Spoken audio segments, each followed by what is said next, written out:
ગઈકાલે આપણે જોયું કે દિલ્હીની અંદર અટેક થયો, 11 લોકોના મોત થયા. બહુ દુઃખની ઘટના છે, પણ સૌથી અગત્યની વસ્તુ એ છે એની પાછળ ગવર્મેન્ટ પગલા પણ રહેશે, એનો રિસ્પોન્સ પણ આપશે. પ્રોબ્લેમ એક છે કે આપણે લોકો કોઈ પણ અટેક થાય એના વિશે દિલગીરી વ્યક્ત કરીએ, સારી વસ્તુ છે, પણ તમને આજે આંકડા બતાવું. વિશ્વની અંદર સૌથી વધારે મૃત્યુ જો કોઈ થતું હોય ને તો હાર્ટ ડિસીઝના કારણે થાય છે. First number. તમે એક ફોટો જુઓ, આ ફોટાની અંદર લખેલું છે સૌથી વધારે મૃત્યુ શેના કારણે થાય છે? હાર્ટ ડિસીઝના કારણે, રેસ્પિરેટરી ડિસ્ટર્બન્સના કારણે, શ્વાસની તકલીફના કારણે, કિડનીની તકલીફના કારણે.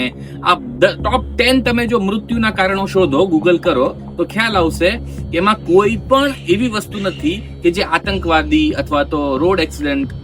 99% બીમારી લાઇફસ્ટાઇલના કારણે લોકો મૃત્યુ પામે છે.